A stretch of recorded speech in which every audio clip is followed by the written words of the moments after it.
that sound. It's the Effin Rager Boys coming around. It's Monday night at 8 p.m., which means it's time for another episode of FM Rager. I'm your host, Connor Clifton, joined as always by my lovely co-host, Ned Gale. Ned, how the heck are you? Doing fantastic, doing great. Feels good to be back in the hot chair, baby. That's true. Been gone for a week. We've been gone for a week, and it also has felt like we've been gone for a month because we did Effin Rager Gives Back. Yeah. Something that I have no regrets about, absolutely. I was more than happy to give people a platform, but now it's our time. We're back, yeah. And we're back, and we're never going away again. We're sorry to leave you with the guest host.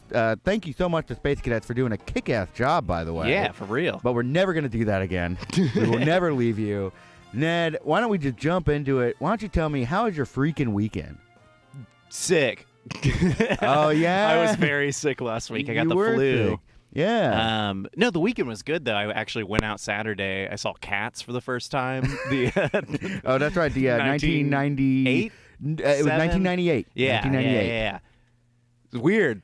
It's very weird. It's very, very strange. It's a very weird it's very horny. Broadway production. It's Friend of the show, Maria Haig, decided that she wanted to put on a screening of the movie to support Best Friends Houston, a no-kill shelter here in the great city of Houston. And she asked me to help her out.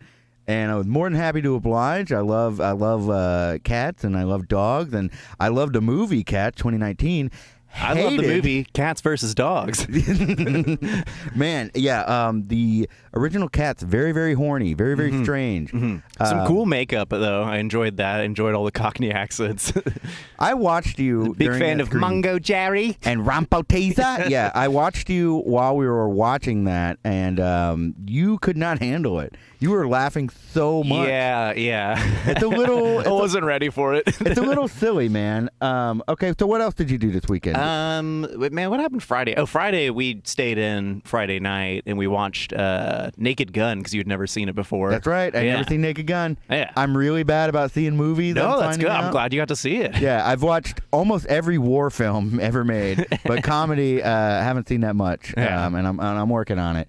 Yeah, that's right. And we finished up Medical Police. We had a really good time. Saturday, went to Galveston and back. Oh, yeah. Oh, yeah. I hung out with my parents. Watched Once Upon a Time in Hollywood. Yeah. Which is fine the whole time. They're just like, we were alive during this. Really? Yeah. Your parents were alive during the Sharon Tate murders? Yeah. Wow. Okay, cool. Yeah, they did it. They kept bragging about it, like, here comes my big moment. And then when it didn't happen, my dad was like, what? What is this?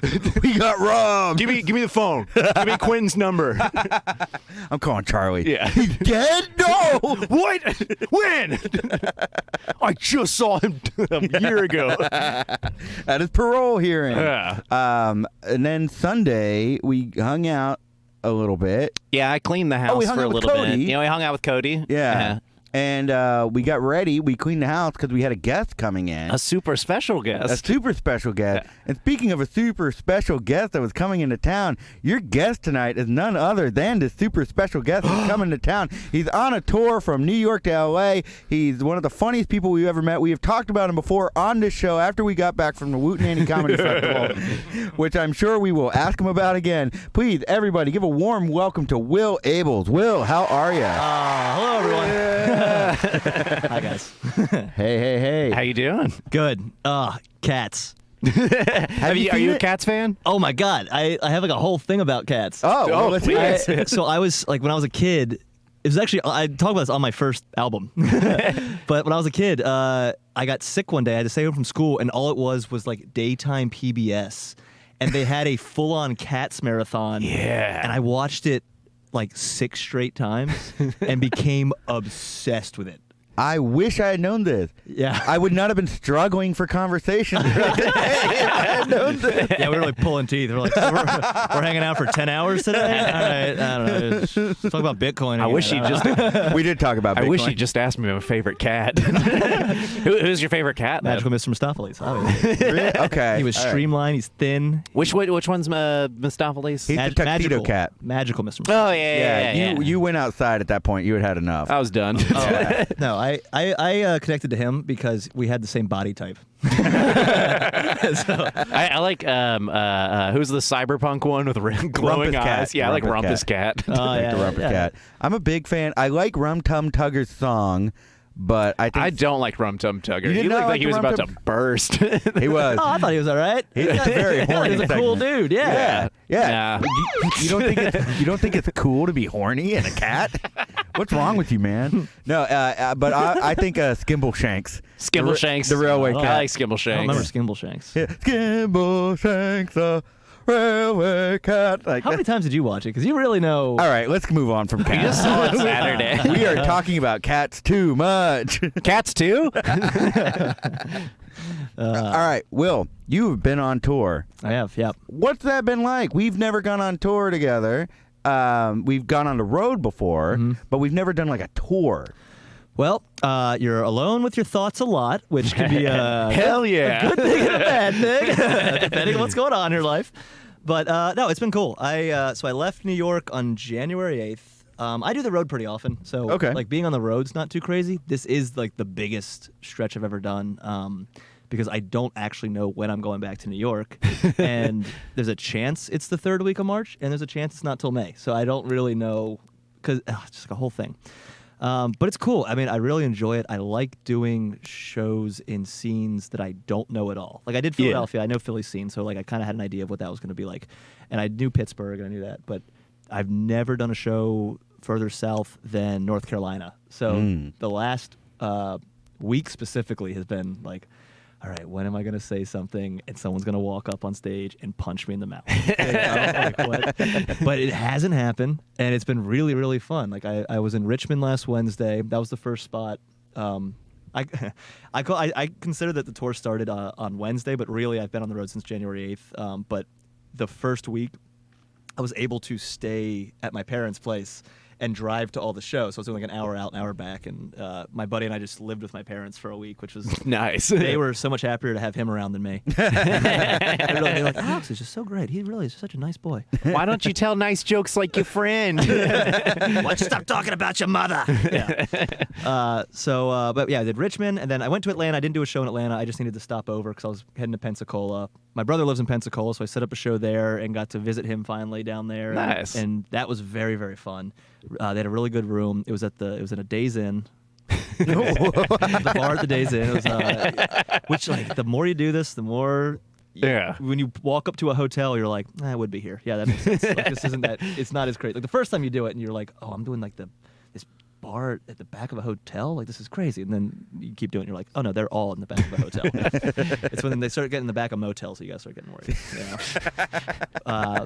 But in Pensacola, and then he and I went to New Orleans on Saturday, and then I got to Houston last night. Hell yeah. How did you like performing in New Orleans? I loved it. I would die if I lived in New Orleans because I like partying. So like New Orleans. Oh, it runs on that. Yeah. Because it was. So I was there. I was with my brother. I was with his girlfriend and two of his friends from college, and I knew them a little bit. And we, they were kind of showing me around because they live in Baton Rouge, so they go to New Orleans just often enough that they kind of have an idea of the place. Yeah. And the show was very fun. It was packed. It was at a cabaret. I think afterwards there was an amateur burlesque show. It was Sick. like people were taking a burlesque class and they were following us, so they kind of like Level 1 recital. yeah. And they're like, if you're staying here, you have to pay $10. And we were like, I kind of want to do it, but we got to go experience the rest of New Orleans. Mm-hmm. Yeah. And we had too much fun. I think I was hungover until this morning. It was a good time though, and it was cool. And then I had to drive straight to Houston and parked my car and walked on stage and borderline had an anxiety attack while up there. Wow, man. I didn't hear about this. What happened there? Nothing. I mean, I just internalized it like you're not supposed to do. And That'll get you. Yeah. No, it was just like, because I didn't know I was going on stage till 5 p.m. The show was at 6:30. And I was talking to you and I was like, Yeah, we had planned to get together at 6:30, and suddenly it was like, oh, never mind, you I got had to to go go straight to the show. Yeah. And so, After like a 7-hour drive too. it was a long drive. It was a pretty drive though. It was cool driving through like the bayou, and I've never been to Texas, so that was just cool to come in, have that like right over the bridge, and and go right in. Yeah. So it was cool. But yeah, I just, I had to find parking. I didn't know where to park. I'd never been to the place. Like, I'm just like, oh God. And then I get there. I don't know how much time I'm doing. And the host is like, oh, you're actually doing 12 minutes. And I was like, oh, I thought I was doing 8. Okay, so now I got to write 2 more jokes before I get up there. It ended up being a blast. But I got into my first joke, and my heart was still kind of like on that stress, like a high stress level. Yeah. And then I was telling the first joke, and I was like, oh God, don't have a mental breakdown on stage. I was like, just get through the set. And it ended up being a lot of fun. It was great. I got a couple of hollers. That was everyone. I said, I've never been to Texas. We and everyone, love our haulers. hey! And I was like, okay, let's calm down. Did anyone shoot their guns up into the air? No, that was me. Everyone's like, oh my God, he's going to get oh boy. But yeah, it's been great. But touring, I don't know, it's cool. It's something that I've gotten used to, and it was like, the first time I went on tour, it was more just to run away from my life in New York, and then this time it's to definitely run away from my life in New York. to run further away. Yeah, much further. Yeah, you're not deluding yourself or anyone else this time around. You're like, no, this is exactly just I'm escaping. Yeah. That's why I didn't bring anybody. I was like, oh, no, I don't have to worry about getting so-and-so back to Boston or whatever it is. But, no. Well, hey, let's get into the meat of what the show is, which is about partying. Mm-hmm. And Yeah, you said you like it. I do. Yeah, Well, you do. when it's a good party. So I definitely want to ask, do you remember your very first party? My very first party. And this could be you were a kid, you were an adult in college, whichever one it is. I can't remember what my very first party was, but I do remember as a kid, we had this place called Playland in my hometown of Hagerstown, Maryland. And Playland was like ball pit, jungle gym, running around. There was like a pizza section, arcade games, all that stuff. Good pizza, bad pizza? What are we talking? Is pizza like the main thing? I don't like pizza that much. What? Yeah, and I just watched you eat it. You liar. It was necessity. It was necessity, all right? I did watch him spit it out into a napkin. So It was weird you're carrying a check your chum bucket pockets with a you. But I remember, so we used to always go to this place called Playland. Everyone had a birthday party there. And I don't know when it happened, but I got this reputation among the staff. And I was like 6. Like, I'm really young. Here comes that kid who eats the balls in the ball pit again. I was known as the kid that always spilled the orange soda. And I don't remember the first time it happened, but it was this like self-fulfilling prophecy thing where I would hear them be like, well, don't spill the soda this time, and I would always do it. And I was like, I don't spill stuff at home. Like, this is insanity.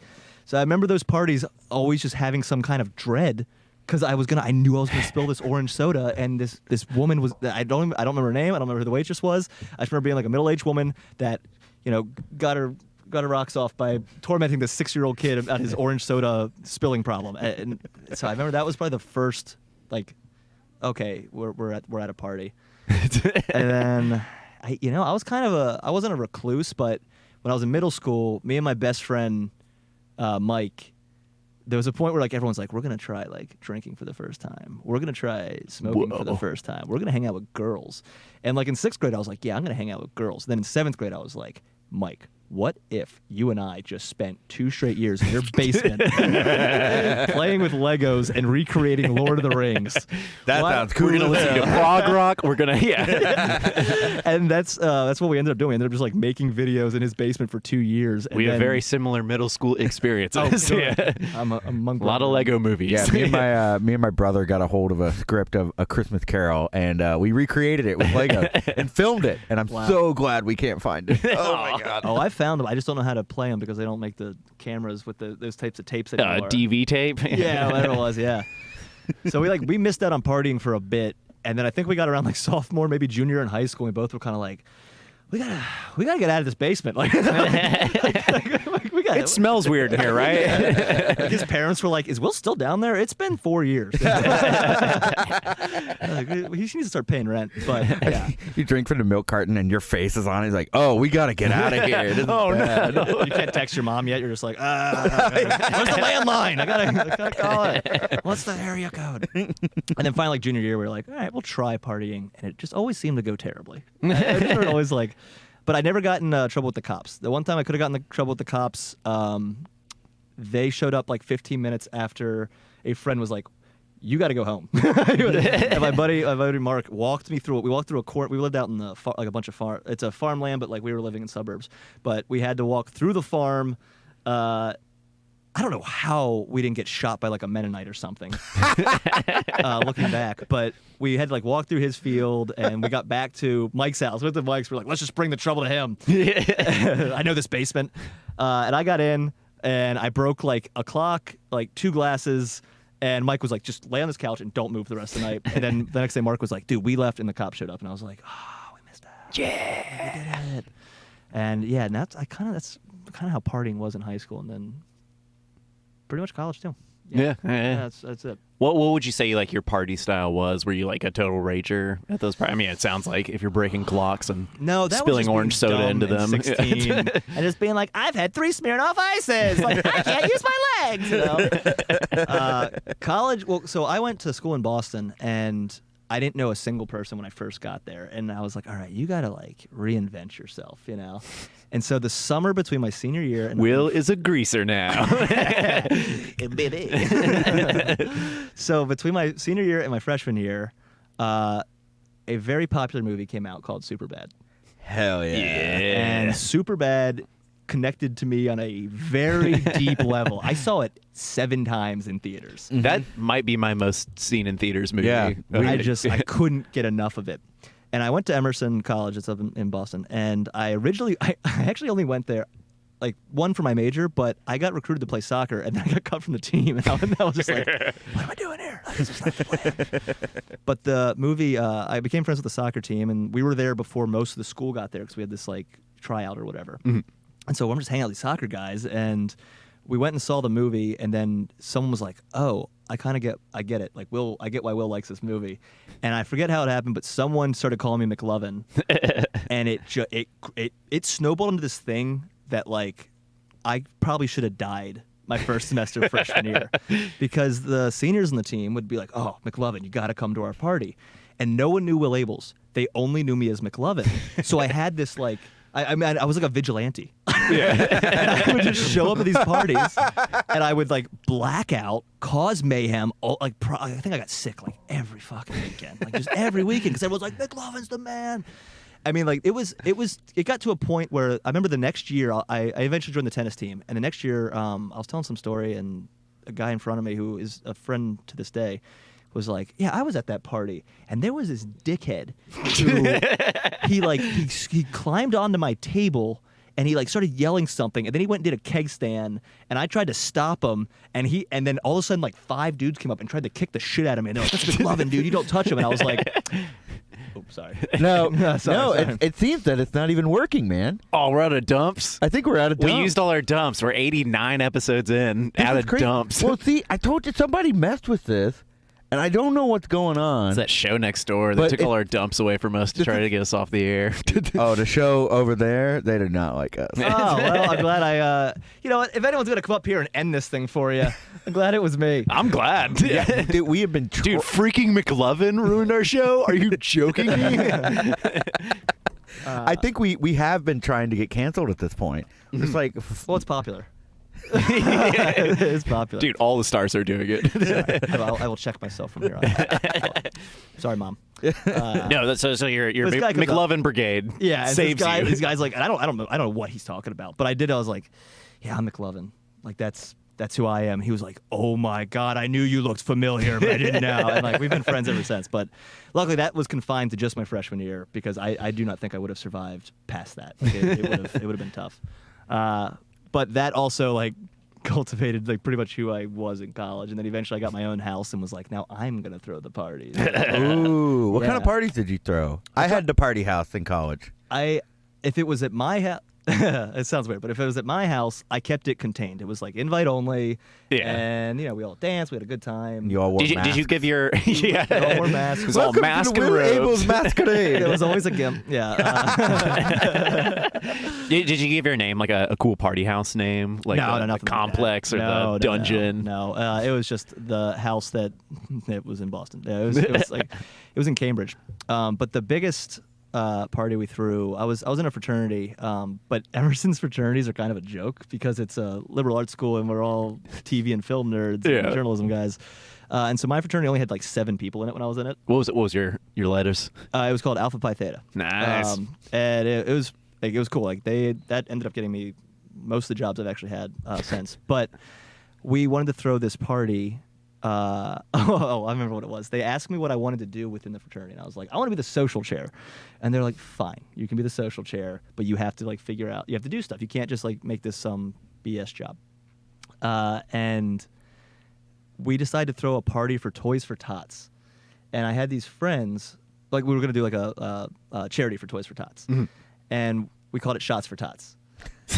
And I had this friend. One was it was my ex-girlfriend and all her friends. They had this 4-story apartment, and they were all studio apartments. And I convinced them to like basically give us the entire apartment complex. Whoa, like the raid. Yeah. And I just like like people threw parties, but they were mostly kind of like the other one. They were contained, like, it was invites, you controlled it. And I just invited the whole school, and everyone showed up, and it just absolutely became out of control. And I mean, it was at a point where people were paying just to like pop their heads in and see how out of control this party got. And I'm standing there, and I was like, this is not gonna be good. This is not gonna end well. Like, there are people outside drinking in the street. I mean, it was chaos. And I think you guys have heard me talk about this on stage. Yep, I remember this. Yeah. But the Boston Police Department showed up. Yeah. And they show up, and like, I mean, this thing was absolutely insane. But I don't talk about this part on stage. But they got there, and they're like, the guy is genuinely impressed when he finds out it's an Emerson College party. He's like, dude, there's no way. Like, Emerson kids? Yeah, those guys are dweebs. It blew his mind. But basically, he was what he actually did was like, listen, I'm gonna give, like, we were like, this is a charity event. Like, we're gonna donate this to charity. And he was like, how can you prove that? It's all cash. And I had one friend show up who also did not believe that we were doing this for charity. So he wrote us a check for $3. And he wrote the check to Toys for Tots, and he wrote it for $3. And right before I'm thinking like, oh, we're done, my buddy comes down. He goes, we have a check. And the cop looks at it. He goes, wow, it's for charity. All right. And they just like checks out. All right. The check was out. That's some good work, police officer. Yeah. You're gonna get detective, kid. It's gonna happen. Yeah. I like the Rumpelstiltskin-esque. Like, he just sees one check. He's like, I can't arrest them. Oh, my hands are burning. But so they just kicked the party out. They let some of us stay and finish off the keg and everything, and nothing bad happened. Like, nothing bad happened. Nice. Which I also understand. I get why. It's Boston. I was like, I kind of understand what's happening right now, but no. So, all right, this is how you partied in college. How do you party now? You were just in New Orleans. You just partied. Yeah. You were out at all hours of the night last night. I was not out that late. You got there at like, what, midnight or something? Connor and I were worried sick. No, I was sitting in so our curlers. tired. I was just like, oh no, I'm going to pass out. I got to let them know. Well, no, I had some audience members that wanted to hang out because I'm adorable. Oh, no, I don't blame you or them at all. I have just found it like 11 o'clock rolls around. I'm starting to get real Daddy's tired. getting real sleepy. Yeah. I didn't have work today, and I was up at 8 o'clock just for fun. Yeah, I was surprised to see both of you guys When up you guys this both morning. moved, I was like, oh, man, we're on different wavelengths right now. But then, like, I mean, it was fine. Like, we made coffee, and then you and I just chatted for 3 hours about how much we don't like Ned. It's true. Interesting. I told him you got the flu because you're an anti-vaxxer. And Yeah. You're like, he's going to give me autism. Give it to me. I was like, I'm going to go break something in his room. He's not going to find it for 2 weeks. I sincerely thought about buying like a ton of ham and just putting it in the fridge. So you like get in super late and just like open our fridge and be like, I knew it. I would have lost my mind. All right, we can talk about this a little bit. Oh, So, the first time you saw us, you saw Ned do the title, the legendary character of Ham Hands. I've only done that twice. I was so Sean, who's been on the show before. Sean runs Worcester, right? And Sean got me into comedy 10 years ago. Like, I had done it once or twice, and Sean really fostered it for me. And we were doing that. We're doing the festival of Worcester, and like Sean knows what makes me tick. And I always do well in Worcester. Like, I always have a good set. I mean, since day one, I've had a good set in Worcester. And I get up there, and I don't bomb, but I don't feel good about the set, right? It was a slow night. Yeah. It was a slow night. Okay. I think so. I just hold myself to the standard, and I'm like, oh, it's Okay. sure. I'm gonna Someone needed to warm him up. Oh, man. I am not on your side. So I go out to the bar, and I just hear like just uproarious laughter, and I'm like, what is going on in there? Like, these guys must be incredible. But I wasn't gonna go watch because I also don't like. Sometimes I get a little anxious watching too many comics, and it was that point. I feel that. Yeah. But Sean just gets this grin on his face. He goes, look in there right now and see what they're laughing at. And I just see ham hands. And I am furious. I was like, I almost cut the whole thing off. Like to step in front of you and be like, this is what you want, Worcester. You want this? And then like go to the deli nearby, grab some turkey, and just start throwing it at you. And then I think I screamed at you guys for like an hour. Yeah, it was great. That was really funny. Earlier today, he was just like, "Is that Ned doing a what's his name, turkey face or something?" It really is cheating. Oh, it made me so mad. It was It was really funny. I just remember you coming up and you're like, "Ham." 10 years I would have done it. And ham. Doing my act and polishing it, and you do ham. I'm going on the road. I'm losing relationships. I am grinding myself to a pulp, and you just put a ham on your hand. And then I wrote 8 minutes. And then the next night, we got along like gangbusters. Great. We were great. Yeah, You guys walked up and were like, hey, you're going to yell at us for an hour again? And I was like, sorry, but also, come on. I didn't blame you at all. I was watching. I was like, yes, do what no one else can. No one's too afraid to do. Yeah, we had a lot of fun. That was a good time. That was great. Yeah, We had such a blast at that festival. I did have to go home. I made two likenesses of you out of paper mache and set them both on fire. And then after that was What done. did I do? I read a story that bombed. Why are you getting mad A at story me? about pigs. You're still in the ham camp. Oh, that's right. I remember thinking like maybe everyone thinks Houston's just like ham humor because I wrote the story about the hamming pig. it up? Yeah. We get it. You like Oh, barbecue. Woot Nanny just replied, I made a Twitch just to say Will is full of S. Oh, thanks, Woot Nanny. It's probably Brian. What else we got? James said, everyone who's going to be on Houston Matters as a result of being on Effin Rager, raise your hand. Raised his hand. That's right. Houston Matters. They're plucking our guests now. We don't need to talk about that. Do I have to go do something after this? Is that what you're telling me? Are you ruining my... Well, if you go on Houston Matters, I will be nothing but happy for you. I'll put it that way. I don't trust I'll probably you kick your guys. butt. Yeah. Okay. I don't need to know. I don't need to know. We'll talk about it later. Yeah, let's talk about it later. We'll talk about it later. We can be honest. Yeah. Yeah, no dump button in real life, baby. We don't have a dump button now. That's true. We're kind of flying by the seat of our pants. We've been doing this show. This is our 3rd year doing it. And every week, there's something new. Like, we brought up that cable. I was like, what the hell is this? I don't know what this is. Yeah. And I don't know what's going on with the dump button. Sometimes things are plugged into other things. Sometimes the phone lines don't work. Hey, the phone lines are working out. If you want to call in, People can call in. hey, Worcester Comedy, you're talking all that mess. Why don't you call in and talk on air at 713-526-8737. Call in, ask Will a question about being on the road, give him some food recommendations for Austin, Texas, whatever. do something like If that. you're a former mayor of the city of Houston, why don't you call in and get Will's opinion on what this great town is Yeah. like? Whatever you got to do, just call in. Why not? 713-526-8737. Or suggestions on what to do here. Like, what do you want to see while you're in Houston? Is there anything you're, like, dying to check out? I almost took him to Torchy's Tacos. And they're like, that is not Tex-Mex. Why the hell would I take him there? Oh, we're going to take him to OG Nefos or something.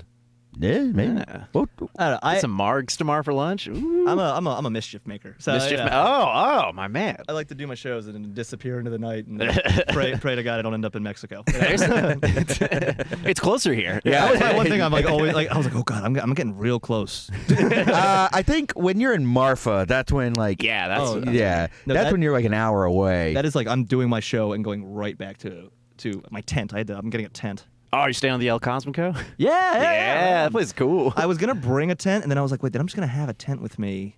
That's not a bad thing to have. Yeah, it's still big.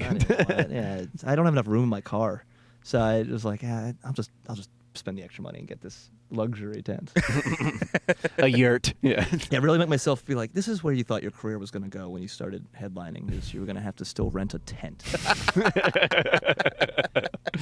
Yeah, but yeah, I don't know. I always like checking out breweries. I like I'm a Oh, we got plenty of those Yeah, here. I'm a brewery yeah, I guy, took him to a True Anomaly. Oh, nice. earlier today. Yeah. Went to Very Moon fun. Tower. Nice. It's not a Moon Tower was brewery, but it's a cool, beer yeah. garden. But I like checking out breweries. Probably a little too much. I'm not as much as a foodie as, like, I can be, but not Yeah. really. I don't know what that is. But that's salad today.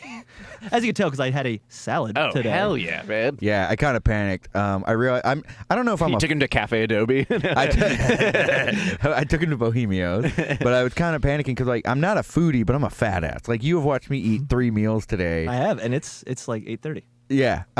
We're gonna get we're not Whataburger done later. yet. Yeah. Yeah, I know. I love to eat. Yeah. Not necessarily good food, bad food. Like if we end up at Taco Bell, I ain't complaining. Like I just want to eat.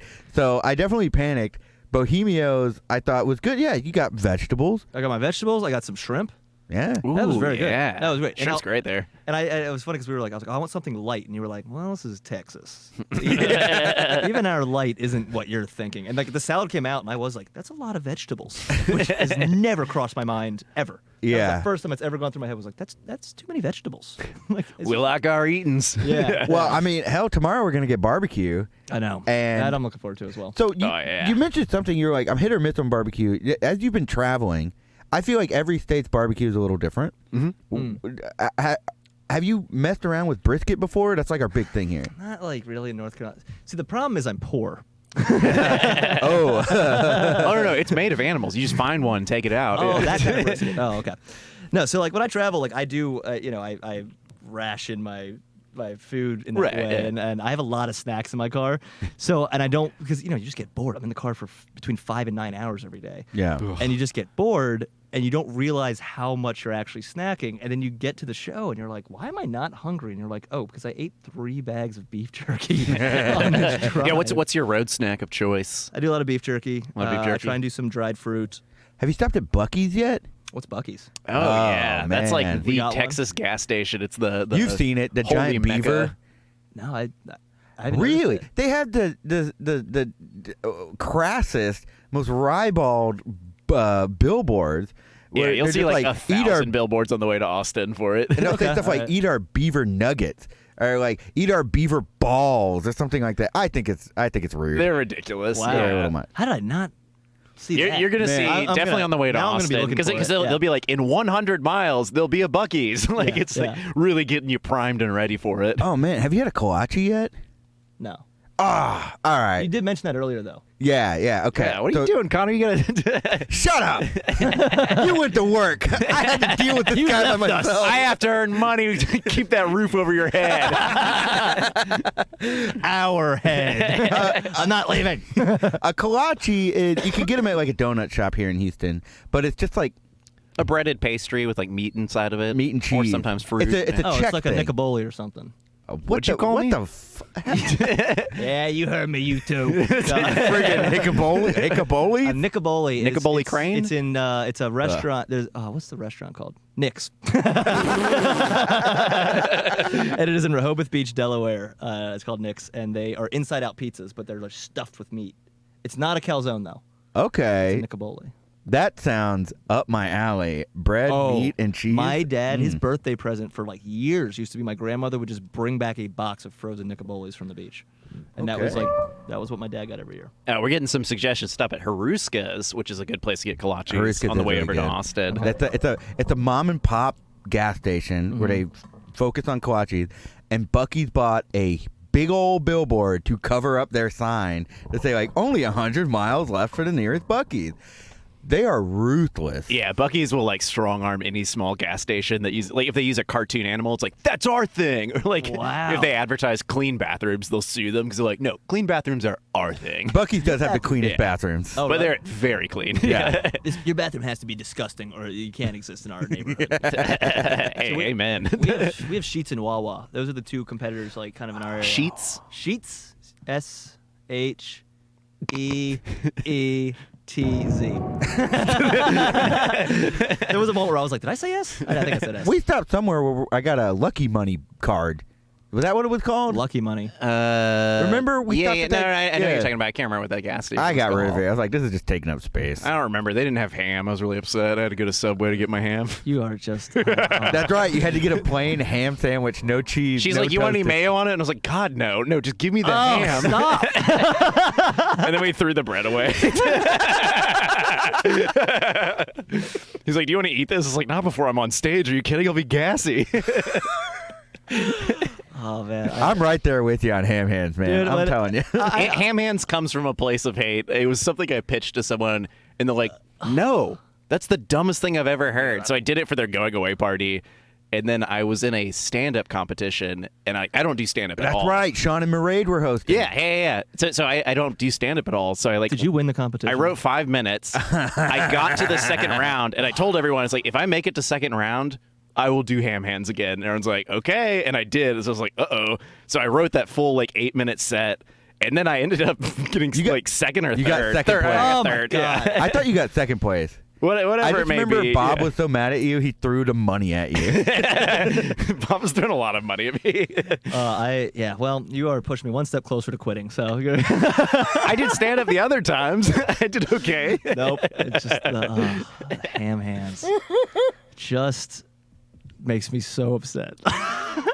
Hey, it brings in the money, baby. Cut to me a year from now, and I'm just gonna be like, "Look at me, I'm lettuce hand." Yeah, I'm gonna turn on SNL debut. Yeah. I'm gonna turn on Kimmel and be like, "What's that?" Oh, Abeles. I should go try to do. If America's Got Talent ever comes into Houston, I should just go do ham hands. I hope you do. Well- I really hope you do. A buddy of mine did all right by doing that Death character. Did you see Death? The Death No. character?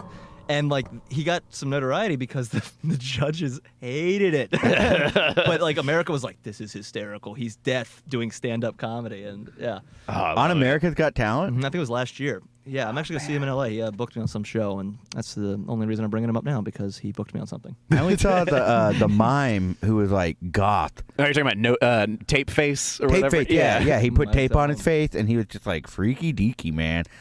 It was wild. Yeah, wildest thing I ever seen. Let's be fair. Tape face, way dumber than ham hands. Too obvious jokes, way better. One of you's got it in the corner. Yeah. I auditioned for America's Got Talent once in 2018 actually, and that show's so funny because they want you to have the most tragic backstory you can have. Yeah. And at the time, I didn't really I didn't watch the show, and I didn't really know that that's what they wanted, and I was technically homeless. I had a home. I was staying with I'm staying with friends. I'm crashing in New York. I'm going through this breakup, all this stuff, and they were like, "What's the?" You fill out this flyer, and it literally says something like, "What is the worst thing that's happened to you?" And I was like, I don't know, my girlfriend dumped me, I had Oh, man. And, in the audition, the actual comedy, I nailed it. That was fine. But then it was just the guy looks at it and he's like, oh, this guy's, he doesn't need this.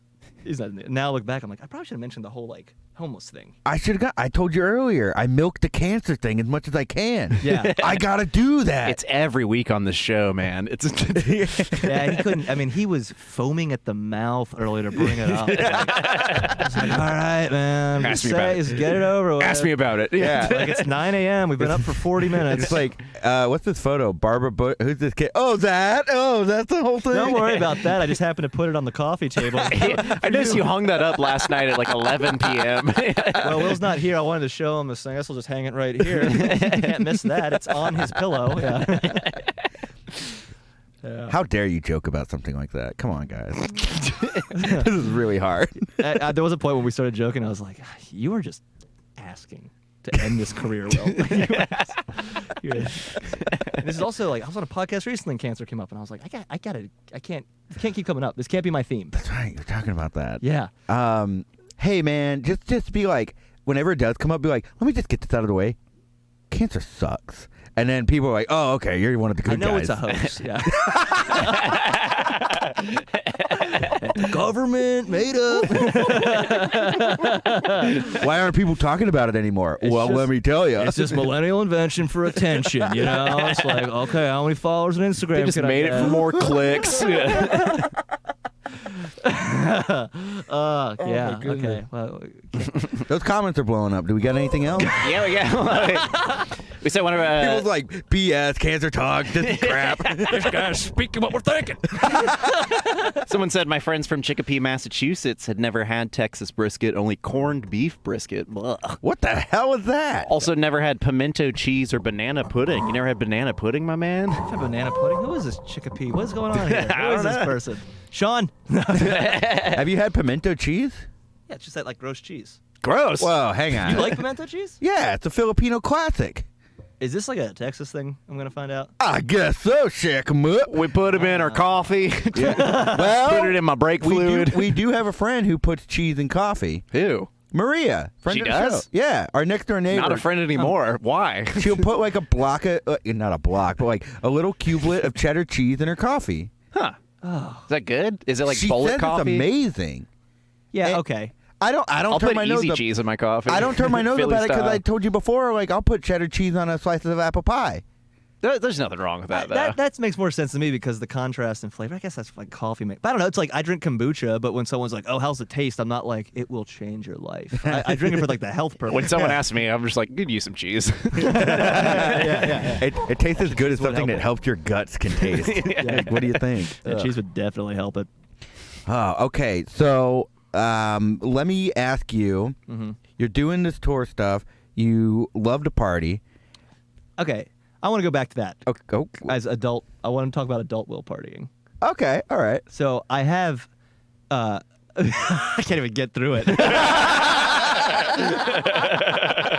I have matured. No, I don't. I really, like New Orleans was like, there was a moment when I was dancing and I was like, man, I haven't danced in like 3 years. You know, so there's like certain things I don't do anymore. Like, you know, I do like to sit there and like have a conversation with someone. Yeah, And I yeah. do get a little bit overwhelmed these days, like at a party. Like I haven't been to a party in years, you know, and like even crowded bars, I'm like, I don't know if this is my scene. Like if I'm with a bunch of people, it's fine. But Yeah. I don't like, I'm not like, you know, when I was in my early 20s, I could go to a place by myself and probably make friends. Now I'm just like, man, I hope someone talks to me because I really don't want to put the effort in of finding somebody. Yeah. And 9 times out of 10, I end up just becoming friends with the bartender because they're the only person I'm like, I probably can connect to them more than I can anyone else in the bar. Yeah. But, you know, certain habits die hard. You get to a certain point where if I'm comfortable and I'm like with people that I enjoy being with, then yeah, McLovin comes back out. I was gonna say, yeah, I don't rage very often, but it's still in there, and it pops Yeah, up every once it in a is. while. I'm like, oh, Yeah, kind of like when I was in New Orleans, like this girl came up and was just like, I'm dancing with you, and I was just like, I'm gonna marry you. And then she just disappeared in the night, and I found it the next day. I asked my brother, I was like, man, where did that girl go? Like she just came in and out like the wind. And he was like, yeah, that was the funniest thing is you kept being like, she's gone, she just disappeared. She was 15 feet from you the entire night, and you just didn't see her. You asked her about her. Hey, did you see that girl earlier? She just disappeared into the night. Yeah. He's like, oh, dude, Will, that was a gator. You kissed a gator. You were outside. We had to pull you from the swamp. Yeah. Okay. So what were you? Sorry. So what? That was it, man. I was gonna ask how you party now. Oh, okay. But it's a very relatable thing. Yeah. I definitely, like I said earlier, like I go to bed early, so I'm See, I don't go to bed early. okay. I go to bed early. Yeah. I'm much more timid. I was telling you, I think I told you about like an after party at a show I put on where like I'm just staring off into space. I'm so tired. Yeah. But every now and then, if the crowd's just right and the right amount of liquor and beer is in my stomach, I will definitely become a major shithead. And I'll whatever. Yeah. Who cares? I can become quite. You said the word mischief earlier today, and I was like, "That's what I do. Yeah. That's what I do." Yeah, I love mischief. I'll Yeah. go rap house tonight if you want. That's the kind of mischief I'll do. I was back home in Maryland recently, and so I host a show back there at a brewery, and I bring comics down from New York, and we do the show, and it's always a good time. And one of my this guy Mike, the guy from the basement. Okay. So Mike is now an adult. He grew up. Hell yeah. Yeah. He Good Congrats. and he's got a real job, and he bought a house. And he's got most of my friends are married with kids now, and Mike is still single, and he has a house, and he's got a roommate and everything. And Mike was like, "Oh, we can throw a party after like the brewery show. Like, you know, it's post Christmas, everyone's home." And we're like, "Yeah, let's do this. It's gonna be awesome." And Mike was hanging out with this girl, and the girl was at the show, and she's like, "Hey, I want to go to this bar." And Mike looks at, and it's not just me. It is my sister, both my brothers, my cousins, people that Mike is basically our fifth sibling. Like Yeah. he's that close to my family. And it's also 4 of our best friends from growing up, and these are the guys that we used to like when we did start partying, like got in trouble with, you know, like go teepee houses and everything. And we haven't been together in a while. And Mike turns and he looks at us and he's like, "Hey, so she wants to go to this bar, so we're gonna go to this bar. So here are the keys to my house. You guys can go ahead and party." And I had this moment. I looked at him and went, and you genuinely think nothing bad's going to happen? And so I give the keys to the other three guys, and they look at me, and we all just we didn't have to say it, but everyone's like, doink, doink, doink. We're TPing this house. And so I had to clean up after the show.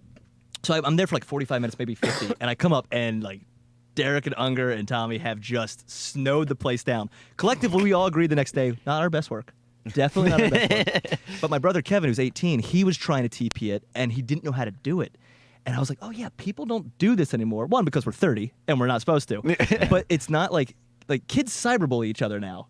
You know, like it used to be like, oh, so and so, let's go mess their house up because they messed with their buddy. You know. Yeah. And Kevin's like trying to like throw this teepee over the house. It won't unravel or anything. So I'm trying to show him how to do it properly.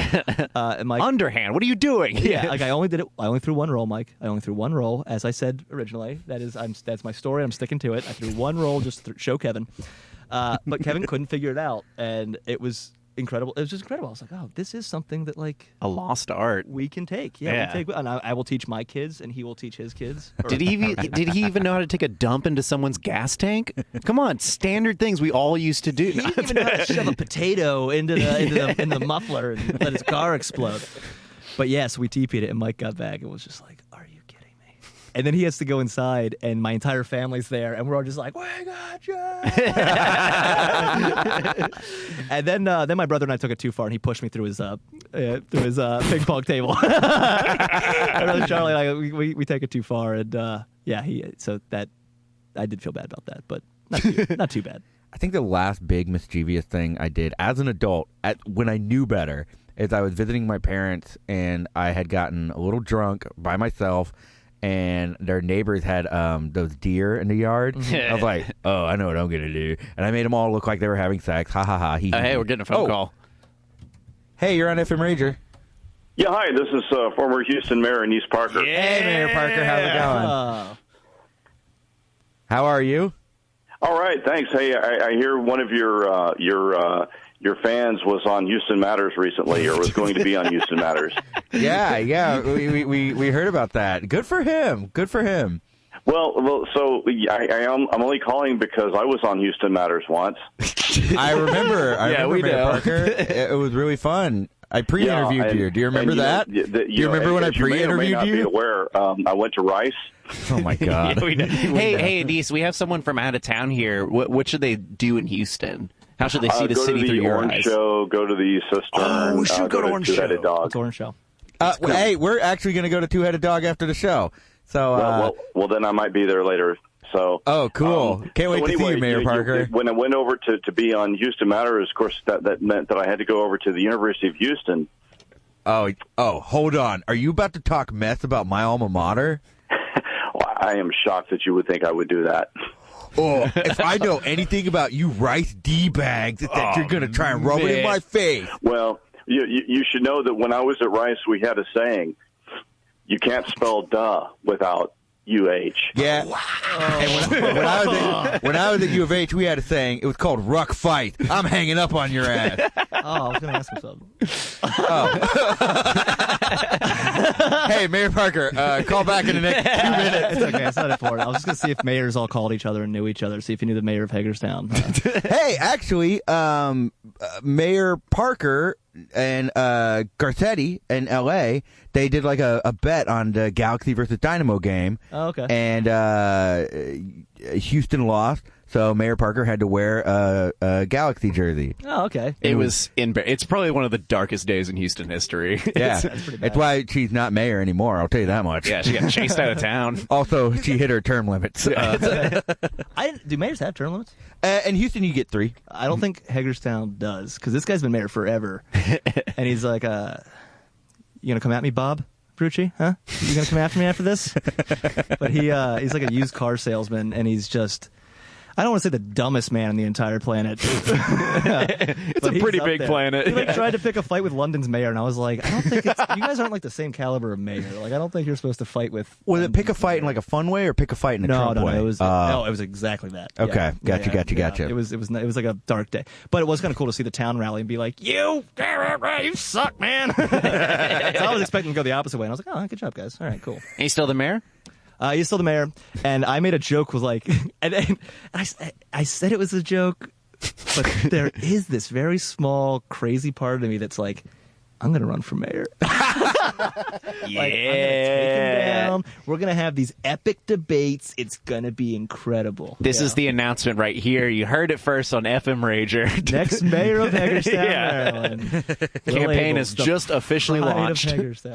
All right. Well, it's about that time. We got to go into our final segment of the show. Let me pull this up. Sorry about this, Will.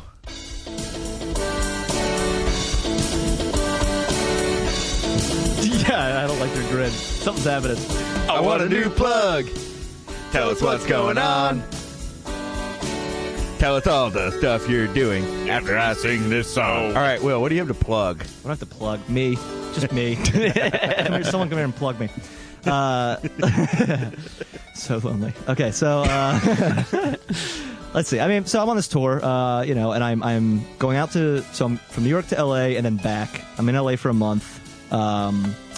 You can follow me on Instagram. That always helps. And if you're in any of the cities that I'm doing, you can see it on there. It's at Will Abeles Comedy. And it just always helps. Like if you're like, oh, I kind of spell that out real quick because I know it's Abeles. Yeah, Will Abeles Comedy. And that always helps. Just being like, hey, like Will's going to Tucson. I know someone in Tucson or whatever. And I'm slowly starting to build the way back. I've already booked Denver. I've already booked Kansas City, and I'm still piecing the rest of it together. I'm going to be in North Carolina for a while. Because I gotta get a manager or something. Because I gotta stop doing this for myself. My car is gonna explode. But I got that, and I haven't really announced this publicly yet. But I guess I can do it here. Oh my God! So it's very early phases, but I am gonna be recording another album this year. Woo! Yeah. Thank you. And I'm torn between two venues. They're both going to be back on the East Coast, and we're all kind of working together to try and put it together. Part of this tour is me practicing it a little bit, but it is going to be called The Pride of Hagerstown. So if you want to keep an eye out for that, and you can always just Venmo me if you want. I'm always happy to get some money. There's a little gas money here and there. It's at Will-Abeles. My dad's going to be furious if he hears this. No, What? I'm kidding. Oh, he's anti-Venmo? No. I asked him, I was like, why don't you get a Venmo? And he was like, yeah, okay. Yeah, what am I, Effin Rager? But, no. Yeah, you follow me on Instagram. That's always nice. I am on Facebook as well. But, just follow the journey. That's always fun. And it's, like, nice getting the support. And I got abs. Listen, it works on Instagram, and I do what the fans want, I mean, we have a live stream. You might distract the other show, but maybe one of them. That's not happening. You Venmo me first. All right. Ned, do you have anything to plug? Yeah, this Thursday, as with every Thursday, Futile Society Improv Comedy will be happening at Secret Group at 8 p.m. Only $5. See some hilarious make-em-ups.